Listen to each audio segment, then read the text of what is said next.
Halo, Assalamualaikum warahmatullahi wabarakatuh. Selamat datang di Saci TV. Thank you banget udah mau klik dan pilih video ini. Perkenalkan, nama saya Satrio Homsin, dan di video kali ini saya akan kembali menceritakan sebuah pengalaman horor yang dialami oleh Nilam, Putri, Widyastuti, dan juga Retno. Siapa mereka? Mereka tuh satu geng gitu, satu sekolah. Mereka adalah siswi kelas 3 SMU yang baru saja kelar ujian dan liburan ke kampung halamannya mamanya si Nilam. Nah, kebetulan juga neneknya si Nilam ini baru saja meninggal waktu itu di tahun 2002 ya. Ini kita mundur sedikit ke tahun 2002 ya. Nah, sebenarnya Nilam juga udah disuruh pulang 7 hari sebelumnya waktu neneknya meninggal. Tapi karena mereka sedang di tengah ujian, jadi Nilamnya mundur di hari ke-7 ini. Kebetulan mereka udah janjian juga sebelumnya, yuk kita ntar abis ujian, kita liburan yuk ke kampung halaman mamaku. Oh, enak di sana tuh, ada pantai, ada pokoknya banyak deh makanannya enak-enak gitu kan. Nah, kota tersebut ada berjarak 5 jam perjalanan dari kota Sidoarjo tempat mereka bersekolah. Nah, seperti apa kisahnya, kita langsung masuk aja ke video intinya yuk.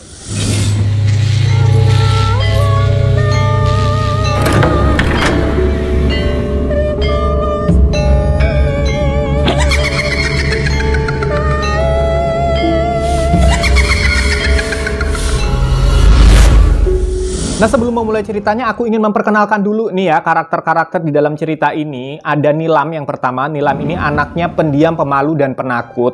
Kemudian ada juga Retno yang paling preman, heboh, paling kocak, tapi paling penakut. Lebih penakut daripada si Nilam. Walaupun penampilannya preman, tapi dia tuh cantik gitu sebenarnya. Tapi memang rada-rada tomboy gitu. Nah, kalau Putri itu paling pemberani, tapi pendiam dan pemalu. Nah, kalau Widyastuti itu sebenarnya dia tuh penakut juga, tapi nggak mau kelihatan takut gitu. Dan nanti juga ada tokoh namanya itu Mbokni. Mbokni itu adalah pengasuh keluarganya Nilam dari zaman neneknya itu masih gadis. Bayangin ya, usianya Mbokni itu sekarang udah hampir mencapai 100 tahun. Nah, yang diasuh aja neneknya kan udah meninggal kan. Zaman neneknya itu masih gadis, itu yang ngasuh udah si Mbokni ini. Sampai si neneknya menikah, punya anak mamanya Nilam. Waktu kecil mamanya Nilam yang ngasuh juga si Mbokni ini. Kemudian mamanya Nilam menikah di Jakarta. Kemudian dia melahirkan si Nilam itu di Jakarta. Dan Nilam juga nggak begitu dekat sebenarnya dengan keluarga dari mamahnya. Karena dia lahir di Jakarta, kemudian besarnya di Sidoarjo kan. Dan kali ini mungkin baru kali ketiga atau keempat gitu dia pulang kampung ke rumah mamanya ini kan. Kemudian ada juga tokoh bernama Pak Minto. Pak Minto itu adalah suami dari Mbokni yang umurnya tuh 5 tahun lebih muda gitu. Jadi Pak Minto ini tugasnya adalah di rumah Juragan Jarwo. Juragan Jarwo itu nama kakeknya Nilam ya. Udah meninggal juga. Jadi sebelum neneknya Nilam meninggal, Juragan Jarwo tuh udah meninggal duluan 10 tahun yang lalu gitu. 10 tahun sebelumnya, sebelum tahun 2002 itu. Jadi tahun berapa tuh? 92 ya. Jadi Juragan Jarwonya udah meninggal, dan Pak Minto ini adalah pengurus halaman rumah, tukang kebun lah kalau di kota istilahnya. Tapi karena di sana nggak punya kebun-kebun yang kayak di kota-kota besar kayak taman-taman gitu, nggak ada.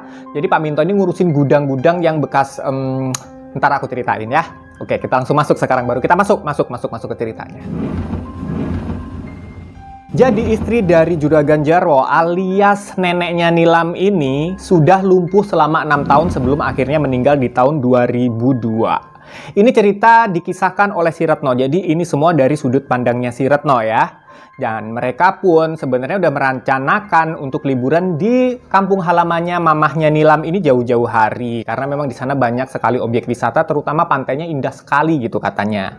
Akhirnya mereka ini karena satu geng dari kelas 1 SMA, mereka ini menentukan untuk oke, habis ujian ke sana. Nah, ternyata pas ujian itu neneknya Nilam meninggal. Nilam udah disuruh pulang tuh, tapi karena ujian kan nanggung kan, takut konsentrasinya itu buyar, jadi nggak fokus lagi. Akhirnya mamahnya bilang ya udah ntar aja habis ujian. Nah, kebetulan habis ujian itu adalah bertepatan dengan pengajian 7 harinya neneknya Nilam. Dan mereka pun akhirnya bersepakat untuk berangkat ke kampung halamannya dengan diantarkan oleh Mas Muji. Nah, Mas Muji ini adalah supir pribadi keluarganya Nilam di Sidoarjo. Nah, sebenarnya secara Mas Muji ini adalah orang sekampung sama mamanya Nilam yang diperkerjakan di Sidoarjo sebagai sopir pribadinya papanya Nilam.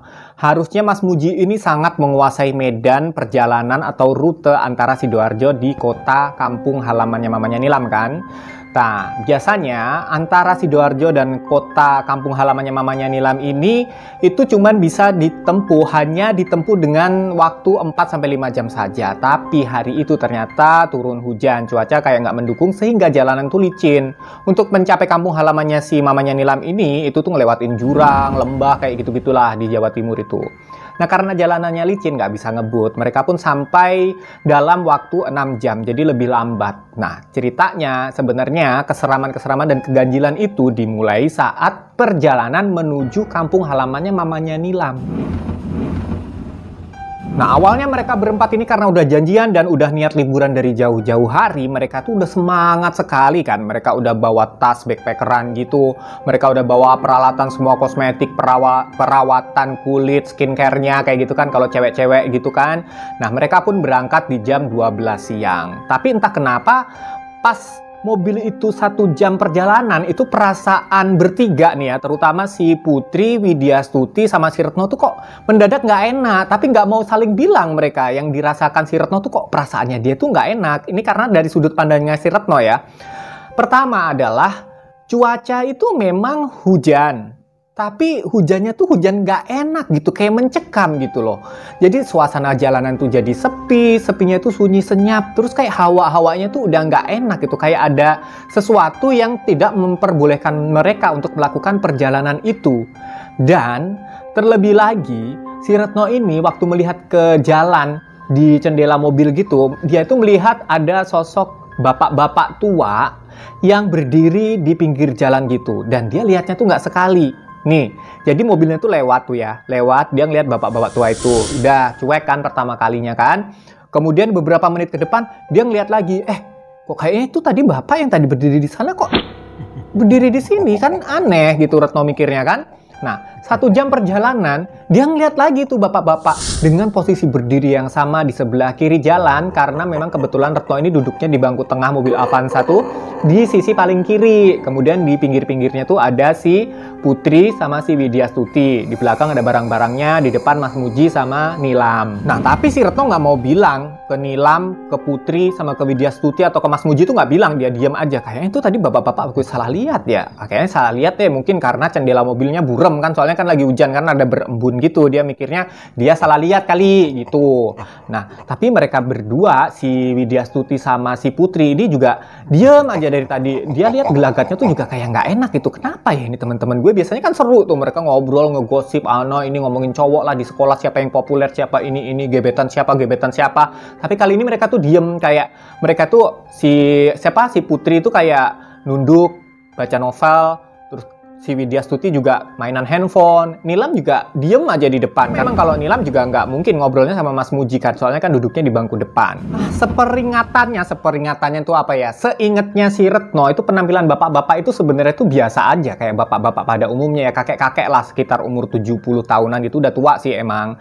Pakai setelan kayak baju petani warna hitam, terus rambutnya tuh ubanan yang rada-rada gondrong gitu, berdiri mematung gitu di pinggir jalan. Dan anehnya adalah tatapan matanya bapak itu tuh langsung melihat ke jendela dan ke arahnya Retno gitu. Merinding gue ceritanya. Ya sebenarnya kalau dipikir-pikir wajar sih kalau Retno takut ya. Kebayang aja ya kalau kita naik mobil tiba-tiba kita melihat sosok bapak-bapak di pinggir jalan dengan penampilan seperti itu yang langsung menatap ke kita. Dan gak cuman sekali, kita lihat nih pertama sekali lewat, udah 20 menit kemudian ada, kemudian 1 jam kemudian ada gitu. Ya emang creepy sih ya, apalagi bapak-bapaknya penampilannya ya emang bapak-bapak kakek-kakek gitu, udah tua gitu kan. Nah, singkat cerita perjalanan itu lancar 1 jam pertama. Sampai di 1 jam berikutnya, antara 1,5 jam gitu, mobilnya itu mogok. Jadi harus ganti ban, bukan mogok, tapi bannya tuh kayak kempes dan harus diganti gitu loh. Dan itu ada di sebuah kota di mana di situ terdapat hutan jati gitu, di Jawa Timur sana ada. Dan memang sepi sekali dan suasananya tuh masih gerimis, hujannya tuh walaupun udah nggak sederes tadi tapi masih gerimis. Akhirnya Mas Muji pun minggirin lah tuh mobil untuk mengganti ban mobilnya. Biasanya Mas Muji biasa aja tuh ngerjain ganti ban tuh biasa, secara kan dia emang profesional kan, udah dipakai sama keluarganya si Nilam tuh udah lama, udah bertahun-tahun gitu. Ganti ban mah perkara gampang. Tapi karena cuaca nggak mendukung, jadi dongkrak-dongkraknya itu licin gitu loh. Nah, dia kayak rada kesusahan, kayak lama gitu. Tiba-tiba ada sesosok bapak-bapak yang muncul dari balik semak-semak di hutan gitu. Ada jalan setapaknya, ada bapak-bapak jalan tuh dari situ. Bapak-bapak itu menghampiri mereka berlima kan. Terus nanya lah ke Mas Muji, ganti ban deh gitu. Mas Muji bilang, oh iya pak gitu. Ya udah sini bapak bantuin gitu loh. Karena kayaknya ngelihat Mas Muji ini kasihan ya, cowok sendiri semuanya cewek. Akhirnya dibantuin lah sama bapak tadi kan. Nah awalnya Retno tuh mikirnya, oh mungkin di balik hutan ini ada pemukiman warga gitu. gitu kan. Nah udah singkat cerita ganti ban udah selesai. Nah bapak-bapak itu bilang ke Mas Muji, hati-hati ya dek, sambil nepuk pundaknya. Nah habis bilang ke Mas Muji, bapak-bapak itu menghampiri si Retno gitu kan. Kamu juga hati-hati ya dek, gitu. Nah di situ Retno bingung kenapa hanya gue yang suruh hati-hati, kenapa anak-anak kan teman-temannya nggak suruh hati-hati gitu kan. Singkat cerita, sesaat setelah azan maghrib, sekitar jam 6 lebih gitu, maghrib tuh ya, sampailah mereka di kampungnya si Nilam. Nah rumahnya tuh megah, tapi gayanya tuh gaya lama. Di depan tuh ada joglonya yang udah kayak agak-agak nggak keurus gitu, kayunya tuh kayu-kayu tua gitu. Tapi tuh ya masih dibersihin gitu, masih mengkilat, lantainya lantai zaman dulu gitu. Ada meja kursi yang nggak ada hiasannya, meja kursinya juga kayu jati. Pokoknya keluarganya Nilam nih kayaknya emang udah orang terhormat gitu dari zaman dulu kan. Nah biasanya tamu itu ditemuinya tuh di joglo itu, tapi karena mereka ini dianggapnya keluarga, langsunglah mereka masuk ke ruang tengah. Nah tapi ternyata di ruang tengah itu ternyata ada semacam ruangan lagi yang bisa juga dipakai untuk terima tamu, tapi dengan ornamen yang lebih modern gitulah. Jadi di situ ada sofa yang lebih modern gitu. Banyak sekali foto-foto keluarganya Nilam, dari foto kakek buyutnya Nilam, nenek buyutnya Nilam, kakek neneknya Nilam yang baru saja meninggal itu. Kemudian mamahnya Nilam, pak D-nya Nilam, om-omnya Nilam, kan emang banyak tuh bersaudara kan. Ada semua di situ. Pokoknya kalau dilihat rumah dari keluarga Nilam ini memang berbeda sama rumah tetangga-tetangganya. Jadi megah, mewah, gede, walaupun gayanya lama, kayunya kayu-kayu tua dan udah kayak usang, tapi tetap dirawat bersih gitu. Karena memang ada pembantunya, ada 3 orang di situ kan untuk ngurusin rumah. Selain untuk ngurusin keluarga itu, pemimpinnya pembantu itu ada namanya Mbok Ni sama Pak Minto. Mereka tuh suami istri gitu untuk ngurusin semuanya deh. Pokoknya kalau kakek neneknya Nilam perlu apa-apa, bilangnya ke Mbok Ni sama Pak Minto ini, nanti mereka yang nyampein ke pembantu-pembantunya yang masih muda-muda gitulah. Ngeliat kondisi rumah begitu tuh mereka langsung komentar kan sama Nilam, "Wes, rumah lo gede Nilam. Orang tajir nih lo ya." Kayaknya memang mereka udah memang tajir di zamannya, kira-kira 40 tahun yang lalu gitu, mereka pasti orang terpandang. Secara kalau yang punya joglo itu kalau di Jawa kan biasanya orang-orang kaya kan, orang-orang terpandang. Kalau orang-orang biasa yang bukan lurah, bukan camat, bukan bupati itu biasanya nggak ada joglo itu. Nah melihat kondisi seperti itu, mereka pun dipersilahkan tuh untuk masuk ke ruang tengah, mereka duduk di situ. Nah sesampainya di ruang tengah ini sebenarnya Retno tuh mikir nih ada-ada nggak nyambung ya ini furniturnya antara di depan sama di ruang tengah ini, karena di sana kan sofanya baru. Kemudian elektroniknya tuh kayak TV-nya tuh flat gede gitu baru. Kemudian ada rak-rak itu yang gaya baru minimalis gitu, rada nggak nyambung, tapi emang terawat bersih secara kan rumahnya orang kaya gitu kan. Nah tapi yang rada mengganggu adalah di salah satu dindingnya yang menghadap ke sisi dalam rumah itu ada sebuah lukisan besar sekali.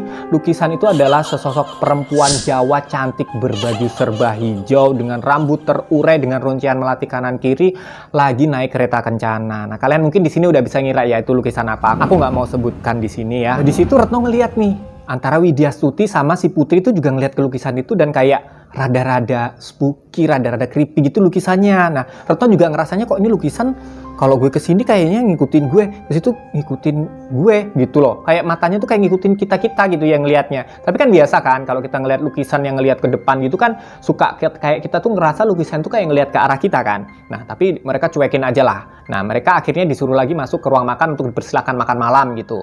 Tapi si Retno dan Widya Stuti juga Putri tuh izin pamit untuk sholat maghrib dulu karena udah azan tadi kan. Mereka sholat, kemudian mereka kembali ke ruang makan untuk makan malam. Udah disiapin tuh semua tuh menu-menu di situ lengkap sama pembantu-pembantunya. Menu-menu Jawa gitu, dia menu-menu makanan kampung, tapi ya ada juga ayam goreng. Pokoknya lengkap banget deh, pokoknya enak banget. Nah, di sisi-sisi dinding-dinding ruang makan itu tuh terdapat rak dari kayu jati tua gitu, kayu jati tebel gitu. Pokoknya itu pasti tuh mahal banget, antik banget, dan di atasnya tuh disusun barang-barang antik.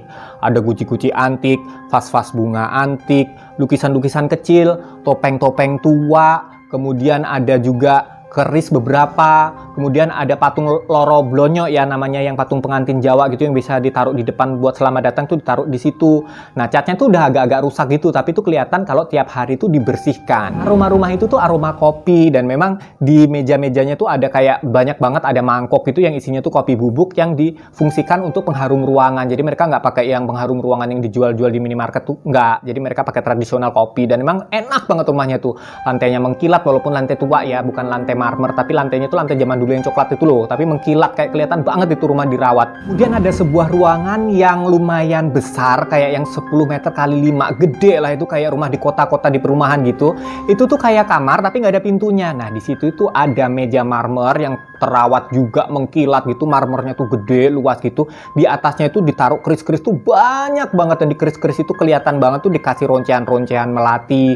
Kemudian dia ada dupanya, kemudian ada sajennya di pojokan-pojokan. Nah sajennya itu bukan kayak sajen yang kita lihat di Pulau Bali gitu ya, bukan, tapi sajennya itu kayak kopi pahit sama telur sama air putih sama dupa gitu. Nah di situ tuh sebenarnya rada-rada ganggu gitu untuk si Retno, Widya Stuti sama si Putri ya, karena nggak biasa. Tapi Nilam biasa aja gitu, karena itu emang rumah neneknya kan, rumah kakeknya, jadi dia biasa aja.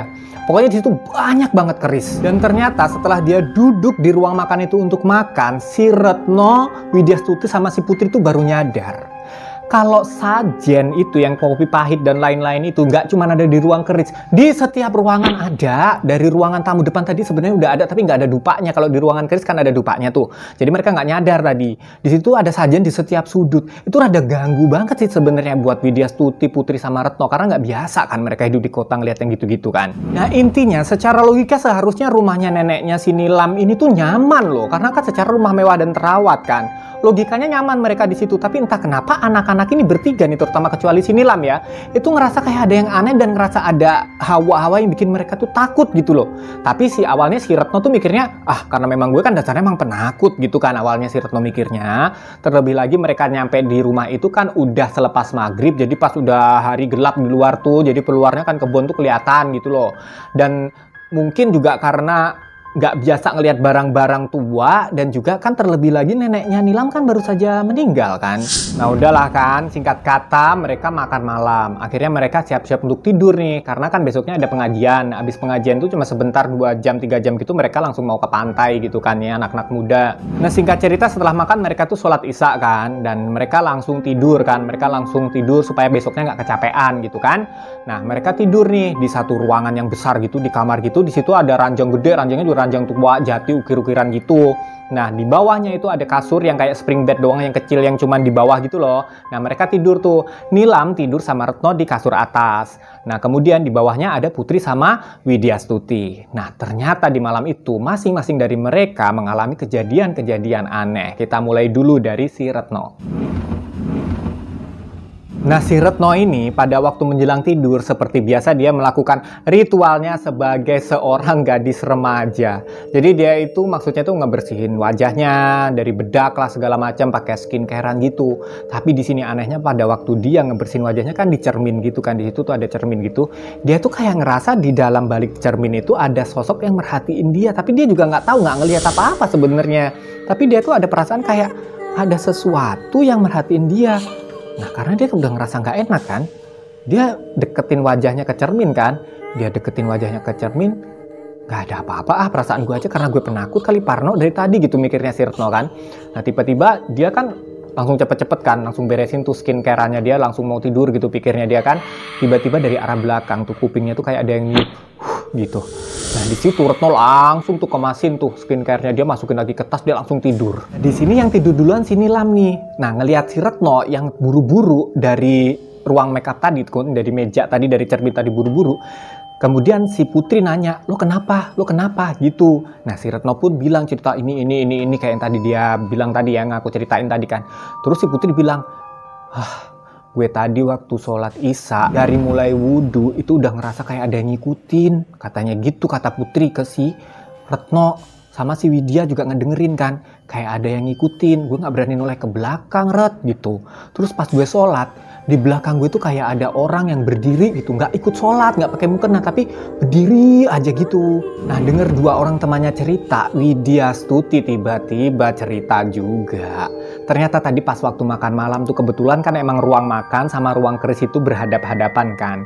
Kebetulan juga posisi Widya Stuti itu menghadap ke ruang keris. Dan dia melihat sosok di dalam ruang keris itu, ada sosok perempuan dengan rambut yang gimbal acak-acakan sampai bawah gitu. Kemudian dia ngelihat wajahnya itu kayak perpaduan antara manusia dan, kayak antara manusia dan anjing. Dan kalau nggak salah, ada taring panjangnya kayak babi hutan gitu. Jadi sosok itu tuh jalannya tuh setengah berdiri, kadang merangkak, dan jalannya tuh mondar-mandir gitu. Terus hidungnya tuh kayak ngendus-ngendus sesuatu gitu. Nah, tapi karena ruangan keris itu remang-remang, Widya Stuti nggak bisa menjelaskan gimana sosok sedetailnya, makanya dia agak ragu-ragu kayak antara manusia dan anjing mukanya. Tapi yang dia jelas adalah siluetnya itu memang jalannya tuh setengah merangkak, kadang berdiri, kadang jalan, kadang merangkak lagi, terus hidungnya ngendus-ngendus. Nah, ngeliat itu Widya langsung nunduk, katanya gitu, kata Widya, gue langsung nunduk gue. Gitu. Si Retno bilang tuh sama teman-temannya, kayaknya rumah ini ada yang nggak beres deh, dulunya kenapa-napa deh kali keluarganya ini bisa kayak begini gitu. Terus hus gitu kata Putri, udah jangan diomongin, jangan sampai Nilam tahu, kasihan, karena bagaimanapun juga kan ini kan rumah keluarga mereka kan, rumah kakek neneknya kan, dan dia pun sepakat untuk nggak bilang. Tapi keesokan paginya nih mereka bangun kan, udah mandi, udah sarapan tuh, udah siap-siap di meja makan tadi kan, tiba-tiba si Nilam dong cerita, semalam aku mimpi ketemu Eyang mah, ngomong ke mamanya, Eyang itu ngasih aku roti, tapi pas udah dikasihin aku terima, sama Eyang diminta lagi gitu kan. Eyang siapa? Ya Eyang Putri yang barusan meninggal gitu. Nah, denger kayak gitu langsung parno temen-temennya kan. Si Putri, Widya Stuti sama si Retno itu kan langsung lihat-lihatan. Tapi mereka tetap nggak berani cerita. Nah, di situ Mbok Ni muncul sambil nyiapin. Dia bilang tuh Mbok Ni sama mereka, gimana, betah nggak di rumah ini? Tenang aja, di rumah ini aman kok, nggak ada apa-apaan, nggak ada gangguan apa-apaan, nggak ada yang jahat. Nah, denger gitu makin parno lah mereka bertiga kan. Orang Mbok Ni ini nggak ditanya kok Mbok Ni bisa bilang begitu kan, artinya Mbok Ni tahu sebenarnya kalau di rumah itu ada apa-apa kan. Nah, mereka lihat-lihatan lagi, wah bener nih ada yang nggak beres nih sama ini rumah nih. Nih mereka pikirnya gitu kan, tapi ya udahlah, mereka sarapan aja, kemudian mereka kan siap-siap untuk pengajian. Nah, setelah pengajian tuh mereka tuh ke pantai. Nah, ternyata makamnya keluarganya si Nilam ini melewati dari rute dari rumah ke pantai itu melewati makam keluarganya, sekalian aja lah mampir ke makamnya. Nah, yang mengejutkan adalah ternyata jarak antara makamnya ke pantai itu tuh cuman berjarak kayak yang 500 meter gitu, jadi nggak jauh. Jadi mobilnya itu ditaruh di parkiran makamnya itu, kemudian mereka jalan kaki udah nyampe tuh ke pantai. Nah, makamnya tuh megah sekali tuh. Di situ tuh ada makamnya kakek buyutnya, makamnya nenek buyutnya, makamnya kakek neneknya yang baru saja meninggal, nenek yang kemarin meninggal 7 hari lalu itu. Dan di situ itu makamnya itu di marmer, kemudian ada kayak bangunan gitu yang nyaman banget di situ, pokoknya makam orang terpandang lah gitu. Dan parkiran mobilnya pun luas, sampai kan mobilnya itu muat untuk parkiran mobilnya itu muat untuk 5 mobil gitu. Nah, mobilnya mereka taruh situ, kemudian mereka ke pantai. Seneng-seneng lah kan mereka di situ kan, menikmati suasana pantai, dan bener pantainya cantik banget dan masih perawan gitu loh. Jadi pasirnya putih, nggak kayak pantai-pantai di Jawa Timur biasanya kan pasirnya itu coklat. Di situ tuh pasirnya putih dan belum banyak orang berkunjung ke situ. Warung juga masih beberapa kan. Kita berempat seneng-seneng di pantai, ada Mas Muji juga, mereka ngumpulin kerang, dan di sana mereka ngelihat pantainya indah, terus ada batu karang besar gitu. Tapi ya ada lagi yang ganjil, jadi di beberapa spot di pantai itu juga ada sajen-sajennya gitu ya, mungkin kepercayaan masyarakat setempat lah ya, masih yang kayak gitu-gitu, masih yang banyak yang kejawen gitu kan ya. Sampailah di jam 3 sore mereka pun bergegas untuk pulang lagi ke rumah mamanya Nilam. Nah, di perjalanan tuh sebenarnya si Widya Stuti terutama ya, mereka tuh bisik-bisik tuh. Widya Stuti ini bisik-bisik ke temannya si Retno sama si Putri. Sebenarnya gue dari awal udah nggak enak hati loh sebenarnya ngelihat rumah ini. Gue juga, kata Putri gitu kan. Retno juga, ya lo pikir gue enak, gue juga dari awal juga serem, tapi gue diem aja nggak mau ngomong ke kalian. Nah, Widya Stuti bilang, kalian tahu nggak, perasaan gue tuh dari perjalanan tuh udah nggak enak. Bapak-bapak yang nolongin kita ganti ban itu kan munculnya itu dari jalan setapak di tengah hutan kan. Kalian tahu nggak, di balik jalan setapak itu tuh jurang. Jadi bapak-bapak itu dari mana? Wah, kaget denger kayak gitu kan. Nah, si Retno kan mikirnya ada perkampungan, dia nggak lihat, ternyata si Widya Stuti melihat bahwa di balik itu tuh jurang. Jadi tuh bapak-bapak muncul dari mana? Udah aneh lagi kan, nyuruh si Retno hati-hati kan. Nah, akhirnya sampailah mereka, singkat kata sampailah di rumah si Nilam. Mereka makan malam. Nah, ditanya lagi sama si Mbok Ni, sekali lagi muncul sambil nyiapin makan malam kan. Gimana, pantainya bagus kan gitu. Betah ya di sini ya gitu. Betah ya gitu kan. Terus, oh iya, di antara kalian ada nggak sih yang lahirnya hari Rabu Pon? Tiba-tiba nanya gitu. Nah, dengar gitu kaget lagi kan mereka bertiga kan. Si Putri bilang, wah nggak tahu. Saya Mbok Ni karena saya cuma tahu tanggal lahir saya sama bulannya sama tahunnya. Gitu kata si Putri, sama si Widya Stuti juga bilang gitu.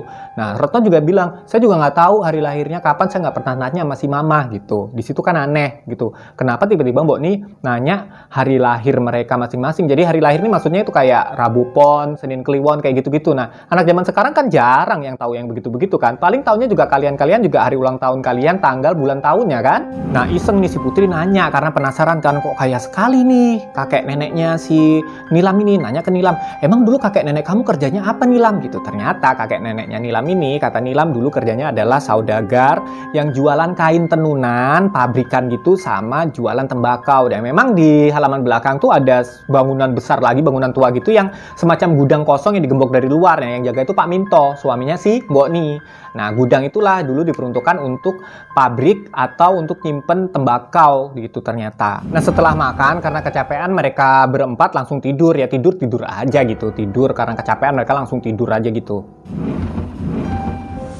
Nah, ternyata pada waktu mereka tidur, si Retno ini mimpi, gengs. Jadi Retno ini mimpi, dia terbangun di sebuah ruangan kosong gitu.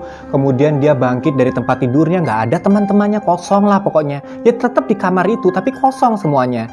Nah, dia berdiri, berjalan, keluar dari kamar. Nah, anehnya di dalam mimpinya Retno, setelah keluar dari pintu kamar, itu bukan ruang makan, yang seharusnya kan ruang makan tuh. Nah, di situ ternyata di mimpinya itu berubah jadi kayak aula istana yang ukir-ukiran serba ornamennya emas gitu. Kemudian di situ ada dua kayak kursi bagus gitu, kursi ukir-ukiran gitu. Di situ ada dua sosok perempuan yang sedang duduk. Cantik-cantik dua perempuan ini, yang satu memakai kebaya putih dan wajahnya itu mirip dengan fotonya almarhumah neneknya si Nilam yang baru meninggal itu, tapi versi lebih mudanya umur 30-an gitu kata si Retno.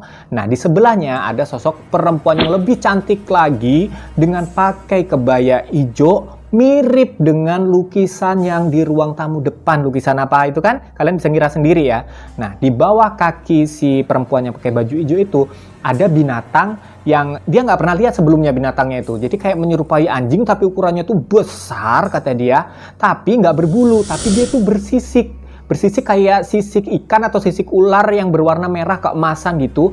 Ada tanduknya bercabang, ada kumisnya, pokoknya gitulah. Kayak mukanya kayak muka kalau kayak penggambaran naga-naga di dongeng-dongeng gitulah, tapi dia wujudnya badannya anjing gitu loh. Dan sayup-sayup Retno di mimpinya itu mendengar alunan suara gamelan. Dan dua sosok perempuan itu nggak ngomong apa-apa, gengs. Dia hanya tersenyum ke arah Retno, kemudian seperti menyuruh Retno untuk mendekat, dan Retno pun mendekat. Dan ketika mendekat, dua orang perempuan itu bangkit dari tempat duduknya, kemudian memegang tangannya Retno. Dan setelah kedua sosok perempuan cantik itu memegang tangannya Retno, Retno udah nggak ingat apa-apa. Singkat kata, pagi harinya dia ceritakanlah mimpinya ke Putri dan Widya Stuti. Kagetnya Widya Stuti pun memimpikan hal yang kayak nyambung gitu. Jadi di mimpinya semalam Widya Stuti itu melihat Retno digandeng sama dua sosok perempuan, yang satu pakai baju hijau, yang satu nggak jelas dia. Pokoknya dia dibawa pergi ke sebuah lorong aja. Nah, ternyata si Putri pun mimpi, tapi Putri bisa menjelaskannya lebih detail lagi. Di dalam mimpinya, si Putri ini melihat si Retno memakai kemben batik. Kemudian dia berjalan digandeng dua sosok perempuan cantik-cantik, yang satu berkebaya hijau, yang satu berkebaya putih. Yang berkebaya putih itu rambutnya digelung, yang berkebaya hijau rambutnya diurai dengan mahkota kecil di kepalanya. Kemudian sosok yang berkebaya putih itu mirip banget sama fotonya neneknya Retno waktu muda yang ada di ruang tamu itu. Nah, sosok ini memberikan perhiasan kepada si Retno. Hiasan itu berupa kayak hiasan rambut gitulah. Nah, kemudian sosok yang berkebaya hijau yang rambutnya diurai yang cantik banget itu meletakkan perhiasan itu di rambutnya si Retno. Nah, setelah itu Retno terlihat menari Jawa diiringi gamelan dengan sangat gemulai. Pokoknya itu mimpi aneh banget buat si Putri. Nah, kok bisa gitu loh mimpi mereka itu nyambung gitu, kayak terhubung gitu satu sama lain. Mereka kaget kan. Nah, di tengah-tengah mereka bertiga ngebahas mimpi-mimpinya semalam itu, tiba-tiba Nilam muncul. Akhirnya mereka berhentilah ya membahas mimpinya, nggak enak lah sama si Nilam kan. Nah, akhirnya Nilam pun mengajak mereka untuk sarapan dan untuk kembali ke Sidoarjo kan pagi itu kan, memang rencananya cuma 3 hari gitu di situ. Nah, mereka yang lain pada ke ruang makan. si Retno ini beres-beres dulu, kosmetiknya dimasukin ke dalam tas. Nah, alangkah kagetnya waktu dia buka tas masukin kosmetik, dia itu melihat ada tusuk konde persis di dalam mimpi itu dengan dikelilingi pasir-pasir dikelilingan. Jadi dia ada di dalam tasnya dia. Dia tuh heran banget gitu, kok bisa. Jadi tusuk kondenya itu sebenarnya itu cuman panjang sekitar 10 cm gitu, emas dan polos aja gitu. Tapi bisa miripnya sama mimpi itu yang bikin aneh. Nah, melihat keanehan seperti itu, kontan si Retno langsung cerita ke si Putri sama si Widya Stuti. Akhirnya mereka bersepakat membawa tusuk konde itu untuk pulang ke Sidoarjo, nanti ditanyakan ke orang tua. Terus habis itu ke orang pinter gitulah ya, kenapa kok bisa sama kayak yang di mimpi gitu loh ceritanya. Dibawa tuh akhirnya sepakatnya ya. Dan kemudian si Retno itu bilang gini, gue aneh deh sama Mbok ini, kenapa sih kemarin tiba-tiba dia nanya hari lahir kita ada yang Rabu Pon apa enggak, kayak yakin gitu kita ada yang lahir hari Rabu Pon gitu. Tapi si Putri bilang, oh tapi kan gue enggak gitu kan. Widya Stuti juga bilang, gue juga enggak gitu. Si Retno dong bilang apa, kalian tahu nggak, gue lahir hari Rabu Pon. Singkat cerita, mereka berempat kembali ke Sidoarjo. Udah sampai di Sidoarjo, 7 hari kemudian setelah mereka balik dari sebuah kota itu, dari kampung halamannya si mamanya Nilam, si Retno ini sakit, demam tinggi, dan nama keluarganya langsung dibawa ke rumah sakit dong. Dan waktu di rumah sakit, si Retno ini didiagnosa dokter sakit tipes. Ya keluarganya mikir dia kecapean aja karena habis dari luar kota kan.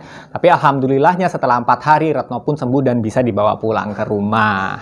Nah tapi mereka masih ada yang ganjil-ganjil nih, di antara mereka nih harus dibahas nih sama si Nilam nih. Mereka mikirnya gitu. Akhirnya mereka pun bersepakat untuk membahas hal-hal yang aneh-aneh, yang janggal-janggal sewaktu liburan itu sama si Nilam. Karena kan itu kejadian di rumahnya si neneknya Nilam kan. Terlebih lagi menurut kesaksian si Retno, ceritanya adalah setelah dia pulang dari rumah sakit, dia sering kali bisa merasakan kehadiran sosok yang berbaju hijau itu. Biasanya di saat Retno itu merasa dalam bahaya atau kondisi lagi terpojok, tertekan, pokoknya lagi nggak enak hati lagi, tuh sosok baju hijau itu selalu hadir. Tapi dia nggak bisa lihat ya, dia nggak bisa lihat. Nah dia cuma bisa lihat di mimpi. Tapi kalau kehadirannya di alam nyata gini, dia cuma bisa merasakan aja. Dan di samping itu Retno juga sering sekali memimpikan dirinya menari di atas batu karang yang di pinggir pantai waktu mereka ngambil karang tuh di pantai deket pemakaman keluarganya si Nilam. Akhirnya setelah mereka sepakat ketemuan nih berempat, akhirnya terungkaplah fakta-fakta menurut si Nilam bahwa memang keluarga kakek buyutnya itu memiliki pusaka dan sangat-sangat percaya hal-hal mistis. Pusaka-pusaka yang mereka lihat keris-keris itu adalah sebagian aja, sebagian udah dikasih-kasihkan orang katanya. Dan konon katanya pusaka itu diperuntukkan untuk kewibawaan, untuk mempertahankan posisi dan juga kelancaran bisnis tembakau dan kain tenunan tadi yang pabriknya sekarang udah tutup. Nah kemudian ternyata fakta berikutnya yang terungkap adalah bahwa nenek buyutnya, almarhumah neneknya yang baru meninggal maksud gue, masa lalunya adalah seorang sinden yang diyakini oleh banyak orang memakai susuk. Dan di sini ada teori-teori, akhirnya mereka berpendapat nih bahwa sosok perempuan tua dengan muka setengah manusia setengah anjing yang dilihat sama si Widya Stuti di ruang keris itu adalah kodam yang dimiliki oleh kakek buyutnya Nilam. Dan perempuan berbaju hijau itu adalah kodam dari susuknya neneknya Nilam. Dan mimpi mereka yang nembus itu menunjukkan sebuah isyarat bahwa susuk itu sudah diberikan kepada si Retno dengan alasan Retno memiliki hari lahir yang sama dengan almarhumah neneknya Nilam. Karena memang sebelum meninggal neneknya Nilam sudah berwasiat bahwa sebelum 40 hari, ilmu-ilmuku akan aku turunkan kepada yang bukan keturunanku. Asalkan dia memiliki hari lahir yang sama denganku, yaitu Rabu Pon. Oke, itu tadi cerita kali ini yang datang dari Retno di Sidoarjo. Dan soal benar atau tidaknya, saya sebenarnya juga nggak habis pikir ada cerita seepik ini. Dan semoga kalian semua bisa mengambil hikmahnya dari semua cerita ini, bahwa kita hidup di alam semesta ini berdampingan dengan segala sesuatu yang sifatnya gaib. Dan tetaplah bersyukur dan berserah diri kepada Tuhan Yang Maha Esa. Thank you banget udah mau nonton sampai ke menit ini. Dan sampai ketemu di video berikutnya. Jangan lupa subscribe dan juga like-nya. Thank you. Assalamualaikum warahmatullahi wabarakatuh. Salam semakin viral.